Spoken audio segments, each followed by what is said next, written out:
Thank you, Peter. And remember, gratitude. Gratitude with 2 T's. I don't know if you noticed that, but that's part of the artist's prerogative, I guess. Our next speaker is Lynne Twist. Lynne has been a recognized global visionary committed to alleviating poverty and hunger and supporting social justice and environmental sustainability. That's a big agenda there. From working with Mother Teresa in Calcutta to the refugee camps in Ethiopia and to threatened rainforests on the Amazon, Lynne's work has brought a deep understanding of the times we're living in. Please welcome Lynne.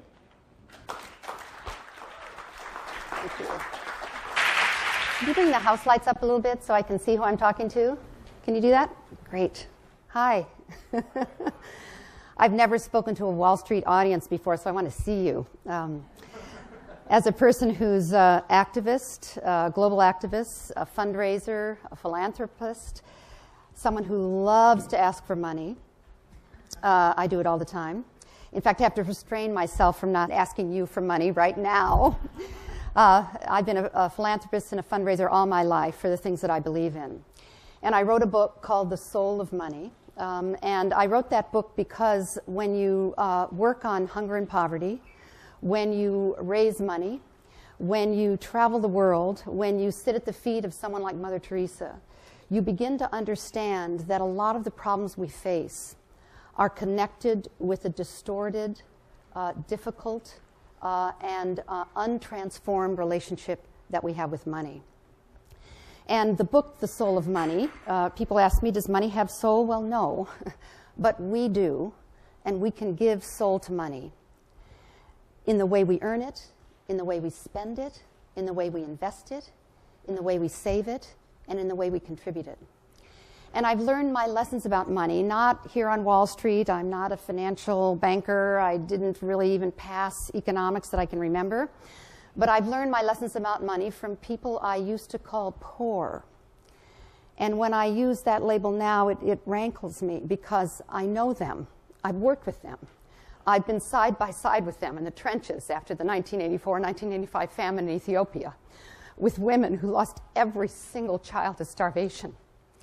And I can't call those people poor. There's nothing poor about them. They have more strength, more resolve, more determination. They're more creative, more innovative than most of us will ever need to be. And they exhibit more courage to live through one day than you and I are going to need to exhibit in an entire lifetime. So to call them poor is to demean them and to demean those of us who would call them that. They're awesome people. And what's poor is their circumstances, not them. They're whole and complete people living in the crushing reality, the oppressive reality of resource-poor circumstances, which sometimes drives people to be as great as those of us in this room would want to be throughout our life. It has them depend on their inner resources, their inner riches, and not look to outer riches. I've also learned a lot of my lessons about money from people that I used to call rich. And I don't call people rich any longer, although some of us may be that here. Certainly in this part of the world, there's a lot of people who we think of as rich. And as a fundraiser, I'm always looking for those people. You know, what's their phone number? What's their email address?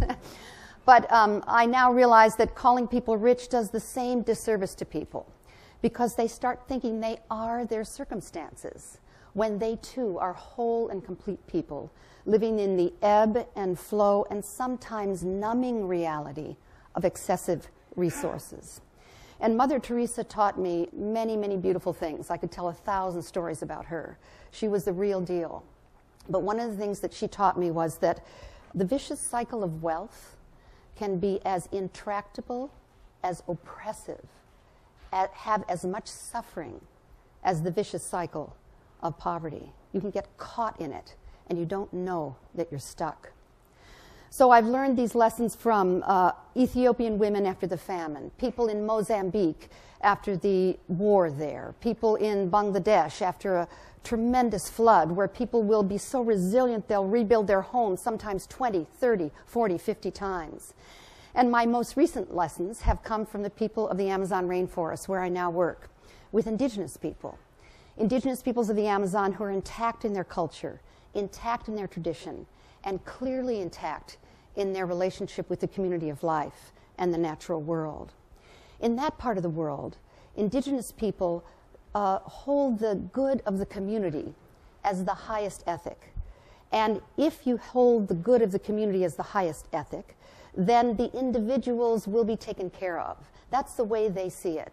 So people never individuate at expense of the community. And when someone in that reality or that way of seeing things in indigenous communities takes more than they need, they send them to the shaman. They think they're mentally ill. You would never do that. And I suggest that the community of life is where we need to put our highest priority now.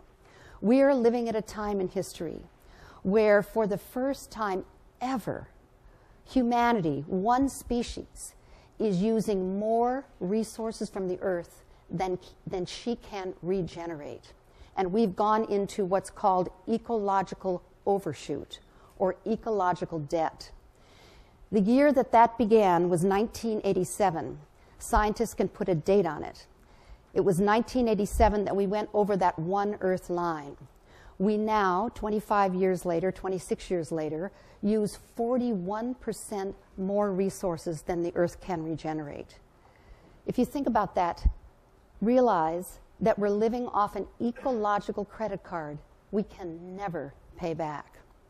And I assert to you, standing right here on Wall Street with Wall Street right there at the back and having just rung the bell downstairs with the other speakers, that the financial crisis we've just lived through is not only the result of some greed, yes, some banking practices that weren't too cool, yes, some mortgages that weren't that solid, yes, and a lot of things that it's been attributed to, lack of this regulation or that. But it's actually a reflection of the ecological crisis. That the economy is a subset of the ecology. Eco, eco. They are related. This stage, this screen, my blouse, the microphone that's picking up my voice, all comes from the earth. Everything comes from the earth.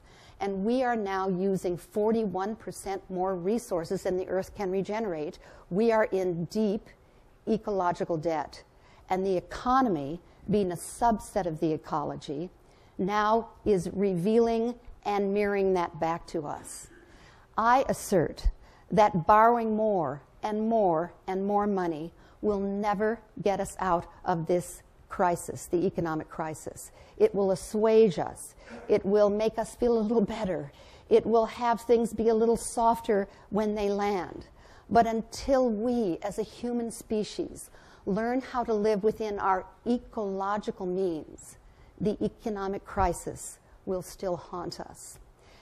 I want to suggest to each person in this auditorium and anybody who's watching this that the choices you make may influence the future of life for the next 1,000 years. You could think of that as a burden. But I think of it as something quite different than that. We're living at a time where our lives are ennobled by that responsibility. Our lives matter so deeply. The choices we make are so critical that, if you think about it, that makes us living lives that could be the most meaningful lives any generation of humankind has ever lived. We have the opportunity to turn the tide from a inhospitable, unsustainable, really dangerous future, which is where we're headed, to a hospitable, nurturing, sustainable future by the choices we make.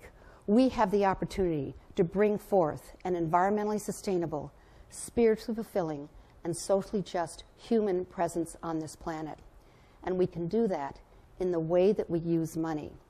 Rather than using money as an end, use it as a means to serve the planet, serve each other, and be in communion with the community of life. So I invite you, as people here on Wall Street, everybody's looking to Wall Street all the time. Everybody wants to know what's happening on Wall Street. It's kind of where it's at. I invite you to consider the possibility that this, of all places on earth, could be the place where the tide turns. Business is the largest institution on earth. Business has a huge responsibility now at a time when we're in a kind of crisis that we go numb to because it's so big we don't know what to do about it. But there's solutions for absolutely everything that we face. And we have the opportunity to rise to that occasion. And I invite, in fact, I challenge those of you who are on Wall Street to be as great as the women in Ethiopia after that 1985 famine, to be as great as the people in the rainforest who are fighting the battle for their lives, their future, their forests, and the community of life. I invite you to be as great as you've ever been as we turn the tide and create a future that will work for all of us. Thank you.